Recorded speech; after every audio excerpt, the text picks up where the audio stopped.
hemos hablado en la anterior clase del propofol, que es el primer agente endovenoso y el que más frecuentemente se utiliza ahorita en quirófano.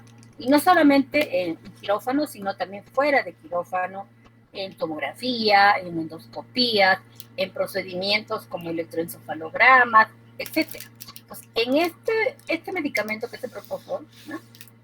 También se utiliza más, ya hemos dicho las razones, porque tiene un modelo farmacocinético tricompartimental que me permite utilizarlo, que tenga un rápido inicio de acción y que se metaboliza rápidamente.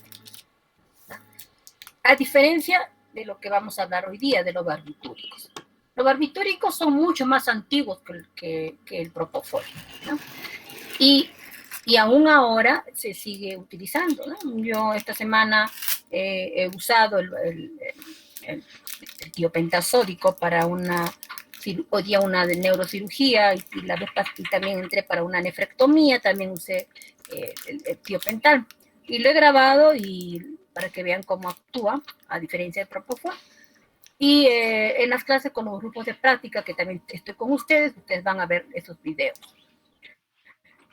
Para que sepan cómo es el efecto de ese medicamento.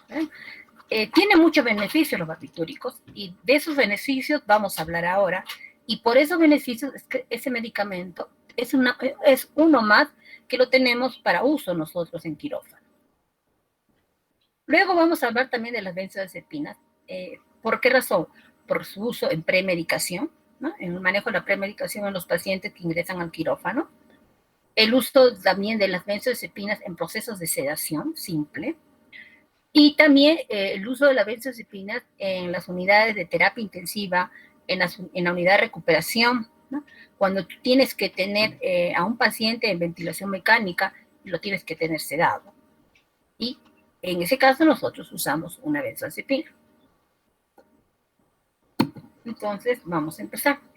Con respecto a la formulación y a la química que tienen los barbitúricos. Los barbitúricos son unas sales, ¿no?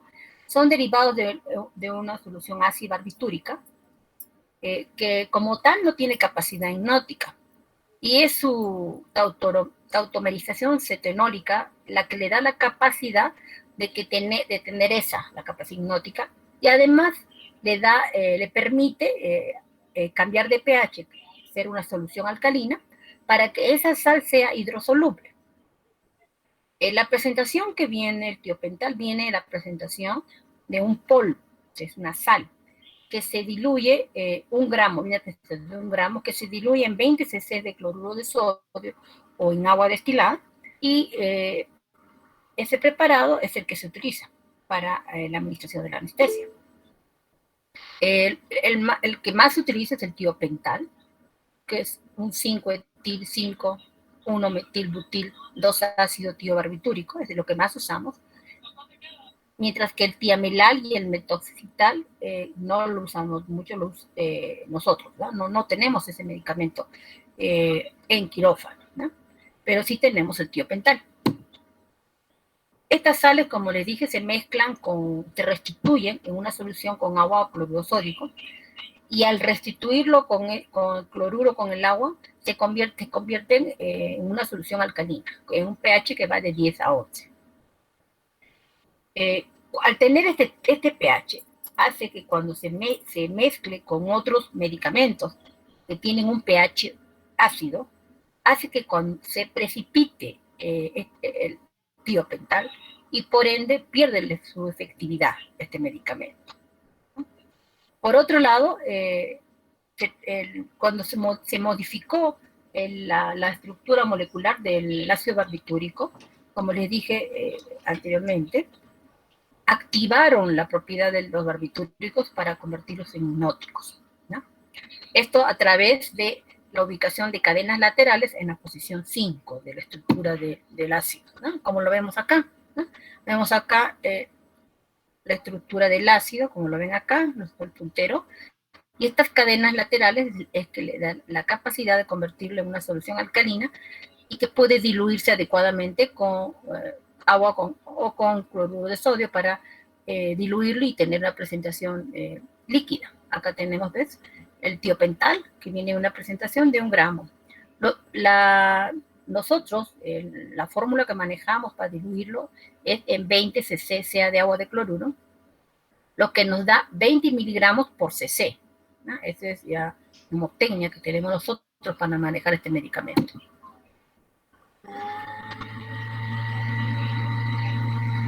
Con respecto a los mecanismos de acción, dice, los barbitúricos actúan a nivel del receptor GABA y tienen un locus específico para actuar. ¿Y cómo actúan? Disminuyendo la velocidad de disociación del GABA de su receptor y aumentando la duración de las aperturas del ion cloruro que son activadas por el GABA. ¿Esto qué hace? Esto hace de que se enlentezca el proceso de transmisión nerviosa. A concentraciones más altas, dicen los barbitúricos, activan directamente los canales de cloruro, incluso en ausencia del GABA. Esta estimulación directa de los barbitúricos es el responsable de los efectos hipnóticos sedantes, mientras que el efecto GABA mimético, a concentraciones más elevadas, es el responsable de la anestesia por barbitúrico. O sea, a concentraciones pequeñas tiene efecto hipnótico y a mayores concentraciones tiene acciones anestésicas. Acá tenemos, por ejemplo, el receptor GABA, ¿verdad? Y acá tenemos, ¿verdad?, el lugar donde actúa la benzodiazepina, lo estoy marcando con el puntero, ¿verdad? Y a través del bloqueo de la apertura de los canales del cloro es que enlentece la transmisión y no se da la transmisión sináptica. Con respecto a la distribución del tiopental sólico, al inyectar el tiopental, dice, sufre también un proceso de dilución en la volemia del paciente. A mayor velocidad de inyección que se da y a mayor dosis, mayor va a ser la concentración inicial del fármaco. Su desplazamiento a otros compartimientos también se va a encontrar incrementada. Y la volemia es un factor importante. Pacientes hipovolémicos requieren menos dosis. La hiponatremia también acentúa la potencia del fármaco porque se incrementan las concentraciones del fármaco libre. Por otro lado, la ansiedad y los estados hiperdinámicos, al aumentar la perfusión del músculo esquelético, van a disminuir la concentración plasmática del tiopental. ¿Okay?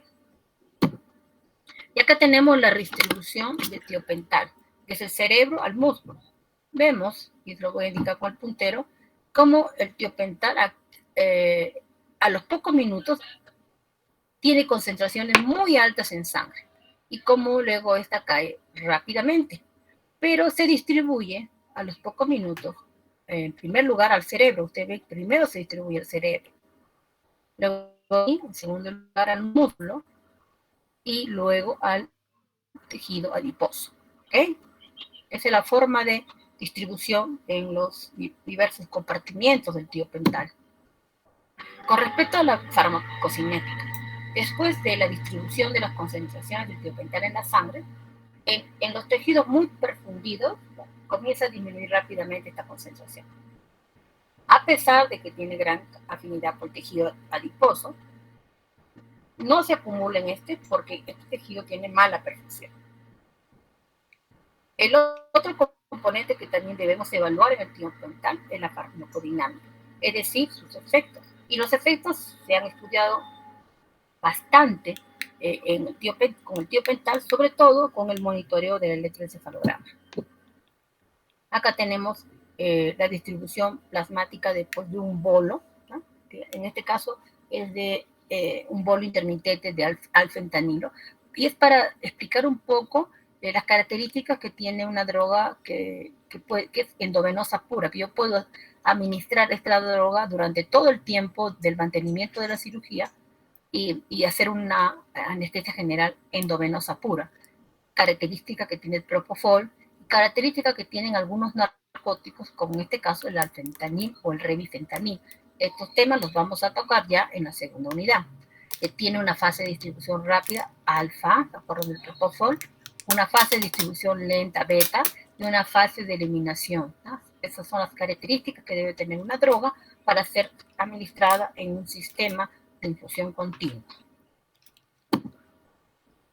También debemos ver el efecto combinado de las características de la edad, el sexo, el gasto cardíaco, el peso real o la masa corporal magra del paciente sobre las necesidades del tiopental para cuando se monitoriza al paciente con electroencefalograma, alcanzar una supresión de las salvas conforme aumenta progresivamente la dosis del medicamento, conforme también se incrementa con la edad o en el caso de mujeres, ¿no? Sabemos que en el caso de las mujeres se requieren mayores dosis para hacer una supresión de estas salvas, y en el caso de ancianos requieres menos dosis para hacer esta supresión de las salvas. También se ha descrito la tolerancia aguda al tiopental, y esto está en relación a la dosis de inducción que se utilice. En anestesia general, el tiopental, como hemos visto en el cuadro, cuando se administra por vía intravenosa, esta se va a distribuir rápidamente en el cerebro. Al ser un fármaco liposoluble, tiene un efecto muy rápido, como en 1 minuto, y la duración de esta dosis es aproximadamente de 5 a 8 minutos. Una dosis habitual de inducción es de 2.5 a 4.5 miligramos por kilo, mientras que en el niño, por su mayor metabolismo, se recomienda una dosis más alta, de 5 a 6 miligramos por kilo. Los pacientes geriátricos, cuando se premedican a esto, la dosis del tiopental se debe reducir en un 30 al 35%. Lo mismo que en pacientes con anemia grave, en pacientes quemados, en pacientes malnutridos, con afecciones malignas avanzadas, en uremia, con colitis ulcerosa, obstrucción intestinal o en shock. Todos estos pacientes requieren dosis mucho menores. Entre los efectos adversos que se presentan tras la inyección del tiopental, a la cabeza es un exantema en el tórax, es un rash que se puede presentar, pero que desaparece rápidamente. Otros son urticaria, edema facial, broncoespasmo y shock. También se aprecia dolor en la zona donde se coloca en la inyección, pero depende esto, tan igual que el propofol, de cómo yo he diluido el medicamento. Este tiene que ser bien diluido, la concentración tiene que ser muy baja para que no provoque dolor. Y también depende del calibre de la vía. Si la vía es muy delgadita, el paciente va a sentir dolor. Se ha visto que cuando se extravasa el tiopental, el paciente presenta necrosis en la piel. A nivel sistema nervioso central, los barbitúricos se pueden considerar como un medicamento hiperalgésico a dosis bajas. Se aprecia taquicardia, hipertensión, diaforesis, lagrimeo y taquimia. Sin embargo, a concentraciones anestésicas, muestra efectos antinociceptivos a nivel del modular. O sea, a bajas concentraciones puede ser hiperalgésico, pero a concentraciones adecuadas es un medicamento antinociceptivo. Produce una depresión del electroencefalograma dependiente de la dosis. Del patrón alfa se evoluciona a ondas delta, teta de mayor amplitud y frecuencia, hasta que exista la supresión de las alfas y por último un electroencefalograma plano. Esto se ha estudiado con el tiopental. Otro efecto beneficioso de los barbitúricos es la disminución del consumo de oxígeno a nivel cerebral, a diferencia de la hipotermia, que reduce las necesidades metabólicas. ¿Okay? Es la diferencia que existe entre la hipotermia y el uso de barbitúricos. Existe de forma paralela una reducción de la perfusión cerebral y de la presión intracraneal, sin que se comprometa la presión de perfusión ante una disminución de la presión intracraneal. Por ende, el tiopental es el barbitúrico de elección en neuroanestesia a dosis prolongadas. Asimismo, se emplea en la monitorización de los potenciales evocados somatosensoriales.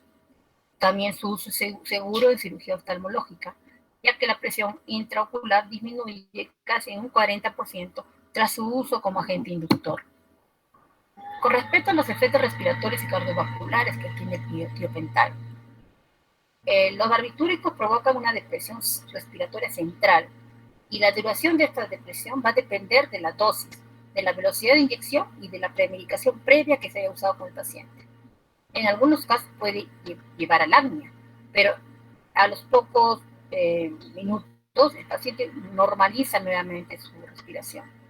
Hay efectos de hipersalivación, broncoespasmo, laringoespasmo, que no se presentan con su uso en inducción.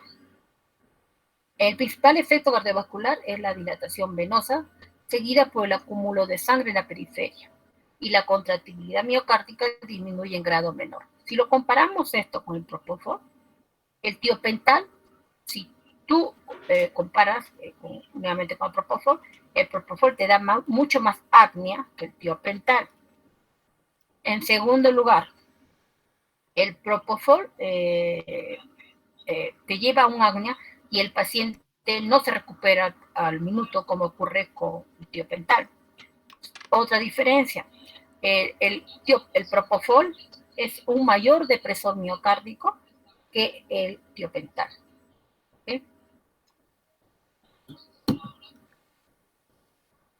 El gasto cardíaco dice se reduce, aunque la frecuencia cardíaca aumenta por un mecanismo de reflejo, que es un efecto que se ve en el monitor taquicardia refleja tras la administración del tiopental.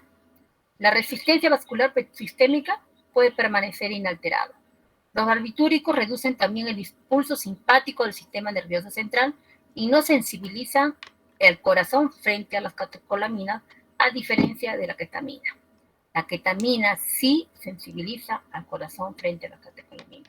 Por eso que la ketamina, si bien se puede usar en un paciente chocado, porque no me va a provocar hipotensión, porque no va a haber taquicardia, si el paciente está en una fase de shock donde su respuesta de las catecolaminas están disminuyendo, vamos a hacer que después del efecto de la ketamina, el paciente ingrese a una hipotensión y bradicardia muy severa, que no va a responder a las drogas simpático-miméticas externas que administremos.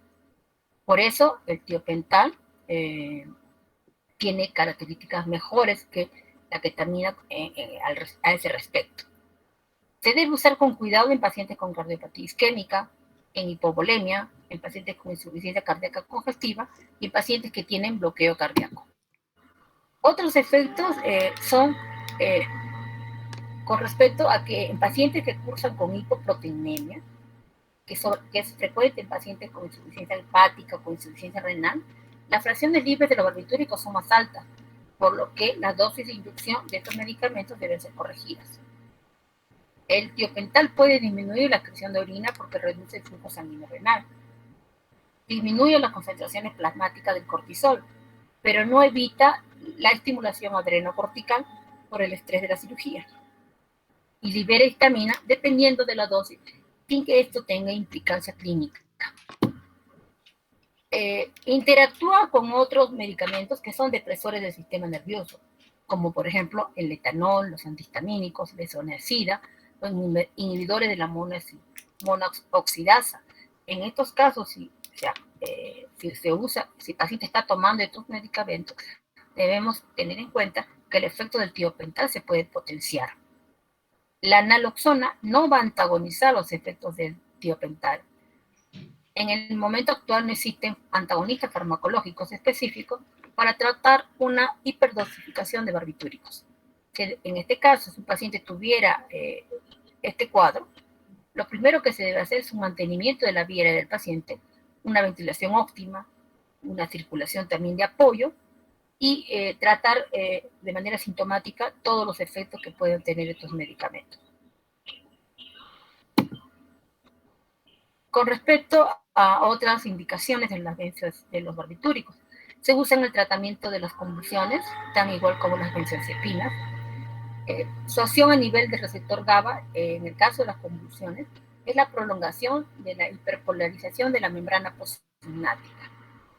Ahí actuarían los barbitúricos para bloquear la transmisión de la transmisión nerviosa que ocurre a nivel de la musculoesquelético, ¿no? Que son que desencadenarían las convulsiones. Otro lugar sería a nivel presináptico, bloqueando la entrada de calcio, ¿no? Y por ende disminuyendo la liberación de neurotransmisores. Son los dos lugares donde estarían los barbitúricos para su efecto anticonvulsivante. En algunos casos, y por eso se usan los barbitúricos en quirófano, es su acción de protección cerebral, porque además de disminuir el metabolismo cerebral en las grandes zonas de actividad cerebral, desvía la sangre de las zonas sanas hacia las zonas que están hipoperfundidas o enfermas. Disminuye la presión intracraneal sin que haya una disminución de la perfusión cerebral. Estabiliza las membranas liposómicas y elimina los radicales libres y tiene un efecto anticonvulsivante. Por eso es un agente que da neuroprotección cerebral. Con respecto a las benzodiazepinas, que es el otro tema que vamos a tratar hoy, las benzodiazepinas es uno de los medicamentos que más se indica o que más recetas genera en el mundo. Desde el año 60 que entraron, se utilizan para el tratamiento de la ansiedad, del insomnio, agitación, espasticidad y convulsiones. Tienen un amplio margen terapéutico, no producen insuficiencia respiratoria fatal o un colapso cardiovascular. Tienen una estructura de un anillo benceno que está funcionado con un anillo de diazepina de 7 miembros. En el año 77 se descubrió el receptor de la benzodiazepina, que hizo entender mejor su mecanismo de acción. Y otro hito importante fue encontrar un antagonista seguro para el efecto de las benzodiazepinas, que es el flumazenil. Con respecto a la farmacodinámica de las benzodiazepinas, existen 3 clases farmacológicas: los agonistas, los antagonistas y los agonistas inversos. Los agonistas inversos son los que producen efectos opuestos a los agonistas. Los benzodiazepinas son ansiogénicos. En este caso, en el caso de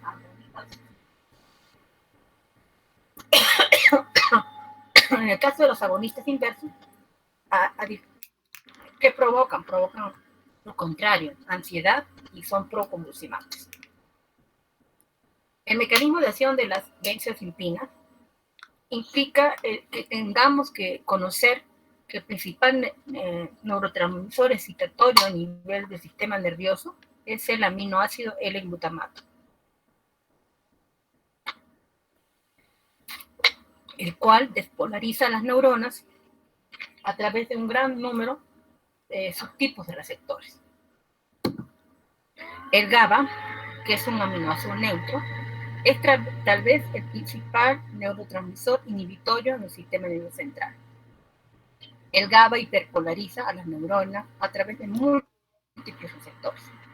La ocupación de los receptores por las benzodiazepinas impediría que una proteína específica, la GABA-amidonina, bloqueara la acción del GABA. Esto facilita la entrada celular del cloro, aumentando la frecuencia de la apertura de estos canales, provocando la hiperpolarización de la membrana, quedando de esta manera inhibida la transmisión en el sistema nervioso. Y este sería el mecanismo de acción de las benzodiazepinas, ¿no? O sea, la hiperpolarización. Existen receptores específicos para benzodiazepinas, y en el receptor GABA se llama el receptor Q. Y este sitio de unión se denomina receptor benzodiazepínico. A diferencia de los barbitúricos, las benzodiazepinas incrementan la corriente del canal de cloro, aumentando tanto la apertura como la frecuencia de las mismas.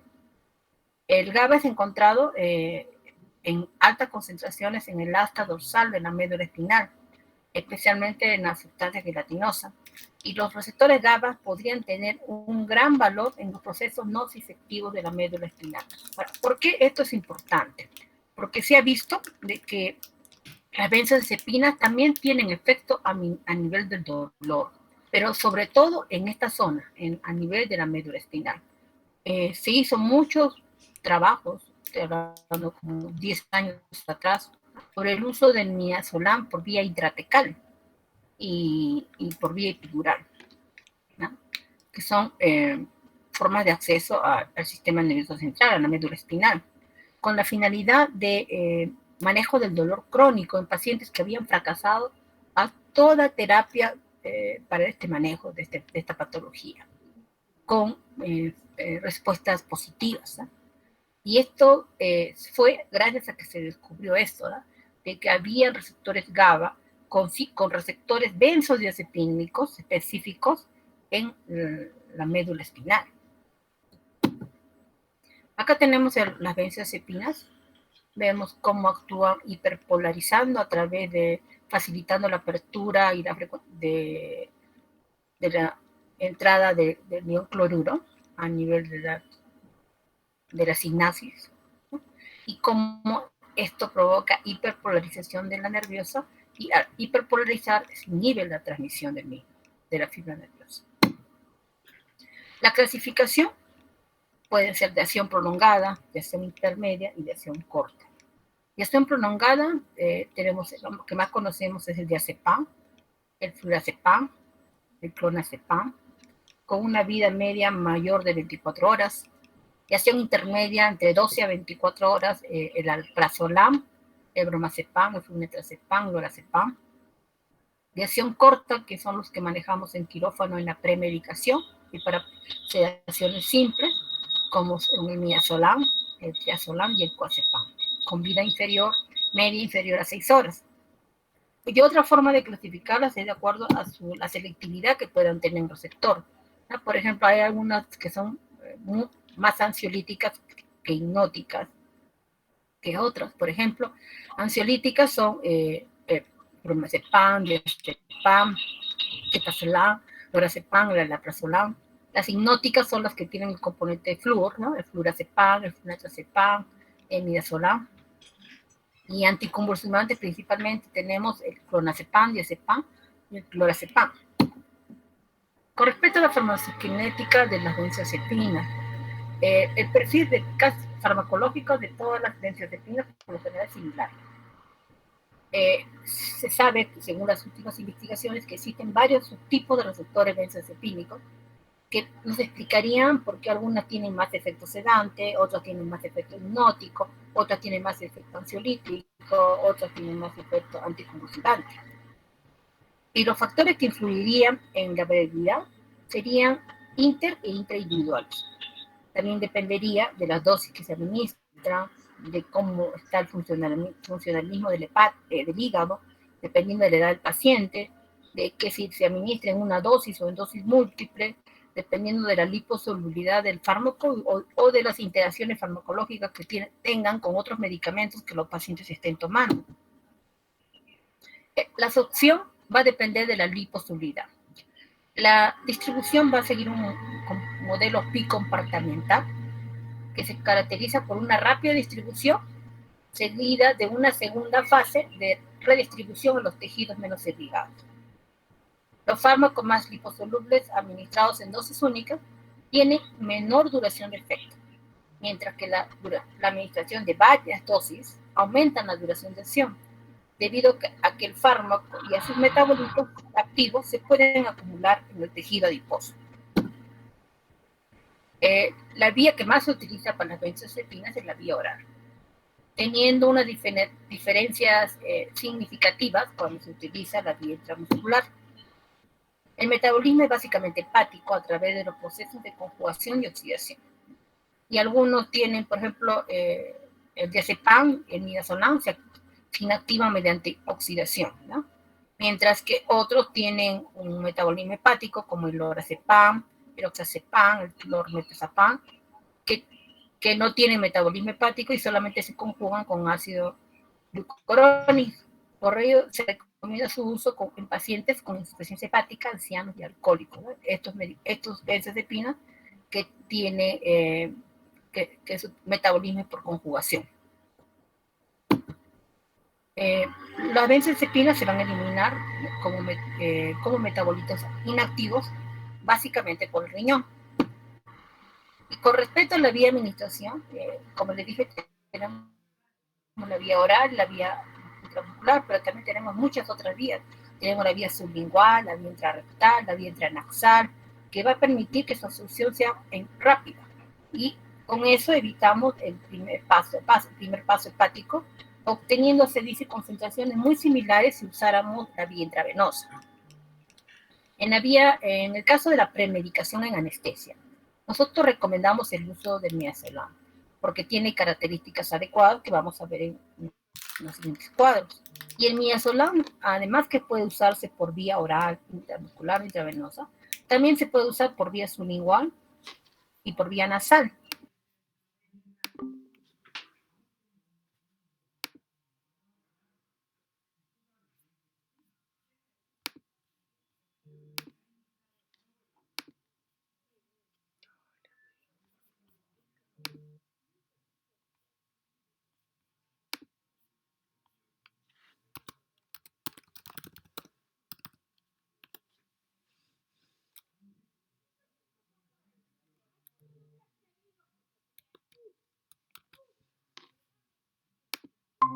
Esta vía, pacientes que van a ingresar al quirófano, a veces por vía oral, sobre todo cuando se van a hacer procedimientos rápidos, puedes tú administrar por vía oral el midazolam, sobre todo si es que no vas a tener una vía intravenosa fácil para colocar a un paciente.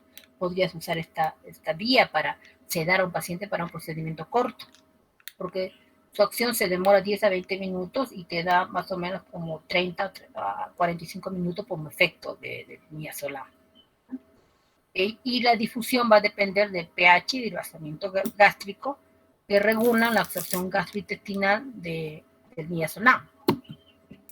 Otra vía que se utiliza para el midazolam es la vía nasal, al igual que algunos narcóticos como el fentanilo, el alfentanilo, ¿no? Sin embargo, para que se puedan usar por vía nasal, tienen que tener una presentación adecuada para ello. Tiene que ser diluido el medicamento, porque si se administra puro, es muy irritativo para la mucosa nasal. Se habla de que se puede administrar por esta vía a una dosis de 0,30 miligramos por kilo, y como volumen máximo 1 ml repartido en ambas fosas nasales. El comienzo de acción es a los 5 minutos y máximo a los 15 minutos y decrece alrededor de los 30 minutos. Otra vía es la vía intramuscular, la dosis es de 0,15 miligramos por kilo. La sedación se obtiene a los 7 a 10 minutos y su efecto máximo es a los 30 minutos. Este es con respecto siempre al midazolam. Y tenemos la vía intravenosa, que es la que usamos más en el quirófano. La dosis es de 0,05 miligramos por kilo, pudiendo yo incrementar la dosis hasta 0,01 cada 5 minutos. Y el efecto se produce a los 3 a 5 minutos. La duración de acción, 30 minutos. Acuérdense que midazolam es una benzodiazepina de acción corta. Se ha visto también con la benzodiazepina dos características que puede tener el paciente que usa constantemente estos medicamentos. Una es la dependencia y otra es la tolerancia. La dependencia, que los pacientes que reciben estos fármacos en dosis altas y por periodos prolongados desarrollan dependencia física y psíquica y pueden producir un síndrome de abstinencia cuando se suspende la administración. Y luego se tiene la tolerancia, ¿no? Que es cuando se administra por largos periodos de tiempo, el paciente ya no tiene el mismo efecto que al inicio de este medicamento. Y esto se ha visto mucho con las benzodiazepinas. Con respecto a las acciones farmacológicas, ya hemos hablado de su acción ansiolítica, de su acción sedante, de su acción relajante y de la acción analgésica que también tiene. Con respecto a los efectos ventilatorios, las benzodiazepinas hemos dicho que producen una depresión respiratoria dosis dependiente, o sea, que puede desencadenar apnea, pero que el paciente rápidamente se recupera de esta apnea, a diferencia del propofol. Sí, pero si yo asocio esta benzodiazepina con otro medicamento que sea depresor del sistema nervioso, se puede potenciar esta apnea en el paciente. Produce una disminución de volumen corriente que compensa con un aumento de la frecuencia respiratoria. Se produce un incremento de la presión alveolar de CO2. Los efectos adversos también van a depender de la velocidad que llegue este medicamento, del estado del paciente, de la patología respiratoria y de la asociación con otros fármacos. Con respecto a los efectos hemodinámicos, hemos visto que las benzodiazepinas en pacientes que están sanos no tienen casi efectos escasos o nulos con respecto a un cambio hemodinámico. Al igual que el midazolam, al igual que todas las benzodiazepinas, va a producir una disminución de la cifra de presión arterial, a mantener la frecuencia cardíaca, la presión de llenado y el débito cardíaco, sobre todo en pacientes que son hipertensos. En estos pacientes se ha visto esto, pero por lo general no provocan efectos hemodinámicos severos. Además, las benzodiazepinas disminuyen los determinantes que incrementan el consumo de oxígeno miocárdico y mantiene la autorregulación coronaria.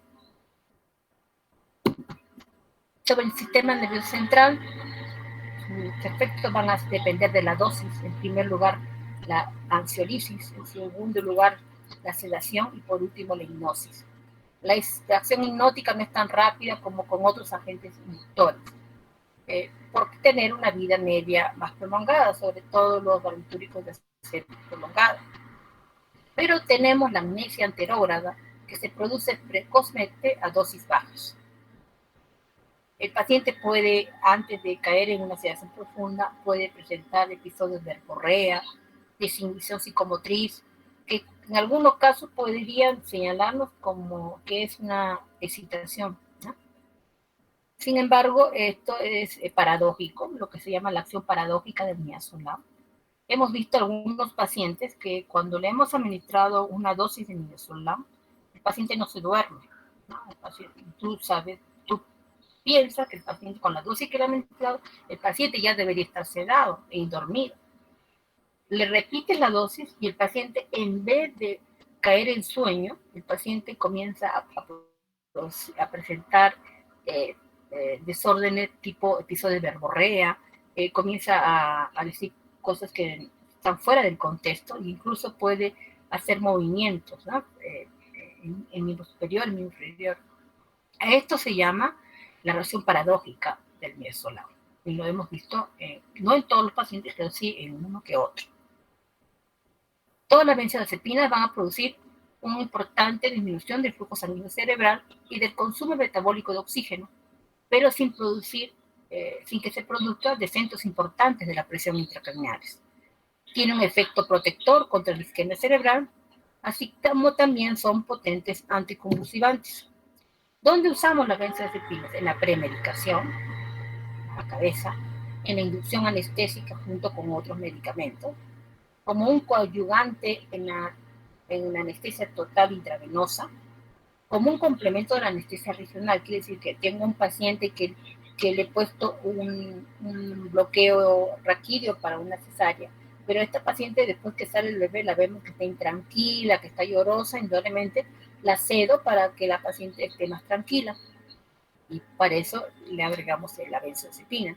O en pacientes que salen a recuperación y que están intubados y que necesitan estar conectados a un ventilador mecánico por alguna consideración previa, entonces se administra en la sedación postoperatoria, sea sobre todo en infusión continua. Entonces acá tenemos los usos de la benzodiazepina: premedicación, en el insomnio, como inductor anestésico, como un ansiolítico, como un anticonvulsivante, como un antiepiléctico. Y acá tenemos un cuadrito donde están las dosis que hemos señalado antes, por cada vía de administración, las dosis para sedación, la latencia que tiene y los efectos máximos. Acá tenemos lo que tenemos más en el quirófano, es el midazolam y el diazepam, ¿no? Entonces, estos medicamentos que lo usamos por vía intravenosa, el midazolam a 0,1 a 0,3 miligramos, con un tiempo de latencia de 2 a 3 minutos y con un efecto máximo a los 15-20 minutos. Vemos ahí esa acción es corta del midazolam y por eso su gran uso en procedimientos, ¿no? Por ejemplo, cuando se hace una endoscopía, el gastroenterólogo administra el midazolam por vía intravenosa. Y el flumacenilo. El flumacenilo se le sintetizó como una benzodiazepina, pero luego se vio de que este tenía una acción antagonista a la misma, a pesar de actuar en el mismo receptor. ¿Y a qué se debía? De que el flumacenilo desplaza a las benzodiazepinas de sus receptores benzodiazepinas. ¿Por qué? Porque tiene una mejor afinidad que la otra benzodiazepina.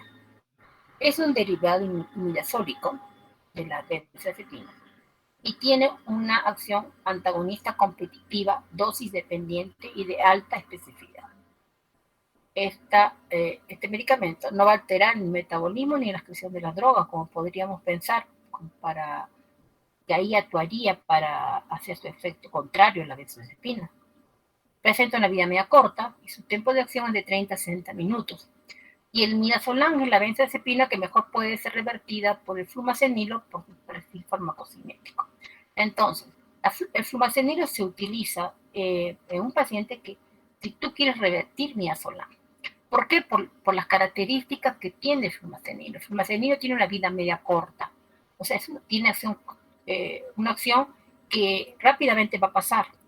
Si hubiera más receptores benzodiazepinas ocupados por una benzodiazepina de acción larga, el flumazenilo, su duración de acción acabaría y todavía tendríamos el efecto de las benzodiazepinas de acción larga. Y el paciente entraría nuevamente en sedación. Por eso es que no se utiliza cuando nosotros administramos al paciente una benzodiazepina de acción larga.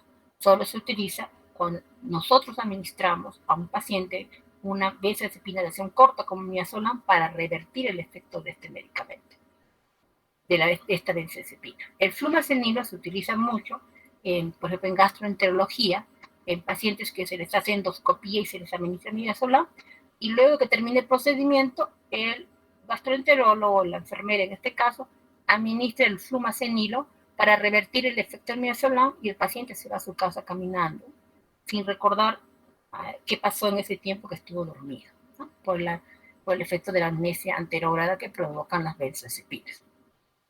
Entonces, si yo tuviera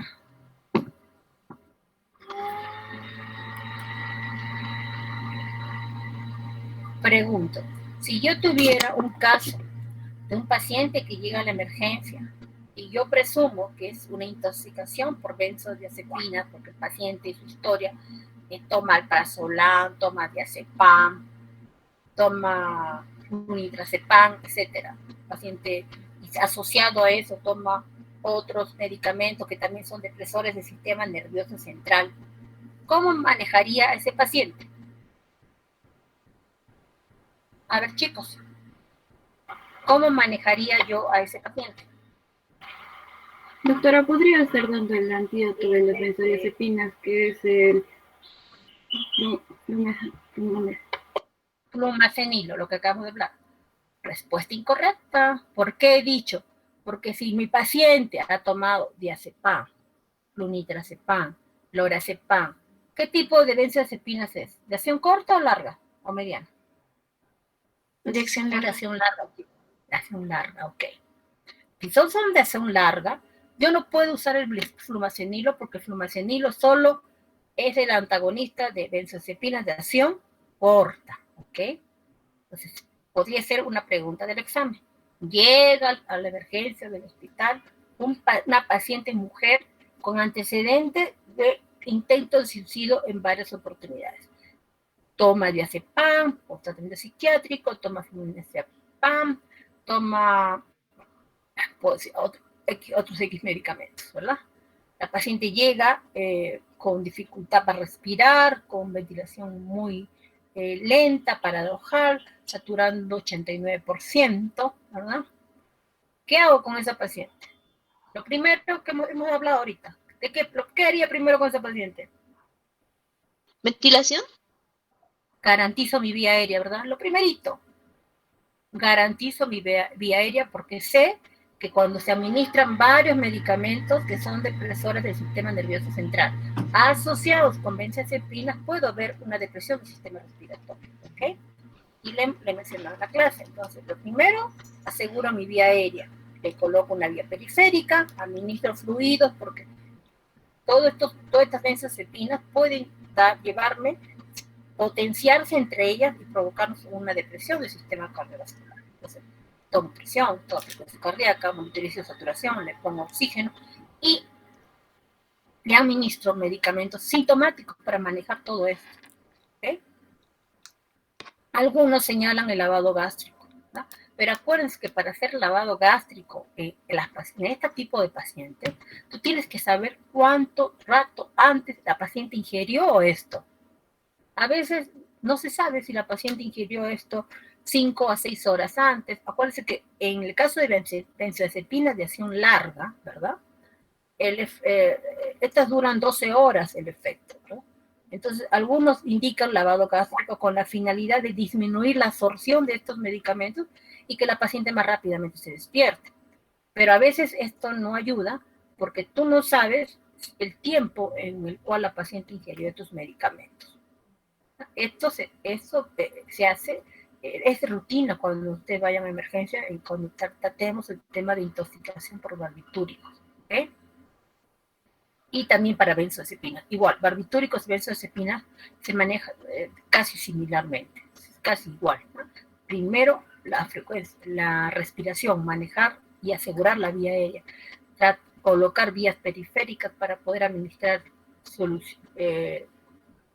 para llevar a una normotensión. Y si en caso el paciente estuviera bradicárdico, indudablemente habría que atropinizar a estos pacientes. Preguntas, dudas sobre este tema de barbitúrico, porque hasta acá es el examen, chicos, hasta el tema de que ahorita estamos tratando. ¿Preguntas? ¿No hay preguntas? ¿Está todo claro?